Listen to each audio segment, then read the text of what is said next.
Hi అండి. ఇక నేను బీరకాయ పప్పు వండుతున్నాను అనమాట. అండ్ రైస్కైనా రోటీకైనా ఈ కర్రీ చాలా బాగుంటుందండి. అయితే చూడండి ఏ విధంగా ప్రిపేర్ చేశాను తిని. ముందుగా నేను 1/2 కేజీ బీరకాయలు తీసుకున్నాను. ఇవి బాగా సన్నంగా కట్ చేసేసుకోవాలి, చిన్న ముక్కలుగాను. నెక్స్ట్ పెసరపప్పు, ఇది నేను వేపిన పప్పు అండి. పెసలు వేపేసి పప్పు చేశాను అనమాట.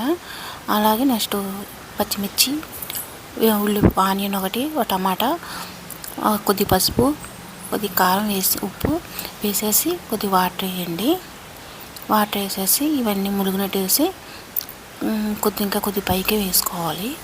వేసుకున్నాక ఇలా కుక్కర్ మూత పెట్టేయండి.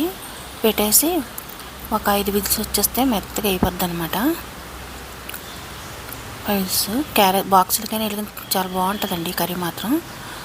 నెక్స్ట్ పోపు, జీలకర్ర, ఆవాలు, వెల్లుల్లిపాయ, ఎండుమిర్చి, ఇంగు అండి. ఇంగు వేసుకుంటే పప్పు బాగుంటుంది. జేడి ఇంగు అంటే ఇక్కడ పౌడర్ తీసుకోలేదండి, నేను ముద్ద తీసుకున్నాను అండి. చిన్న ముక్క పప్పులో వేసేస్తే ఆ వేడి కరిగిపోద్ది అనమాట. ఇలా వేసేసి పోపు వేసేసి పప్పు ఇందులో వేసేయండి. అంతే. ఇంకా రోటీ అండ్ రైస్తో చాలా బాగుంటుందండి. బాయ్ అండి. సబ్స్క్రైబ్ చేయండి. Thank you for watching.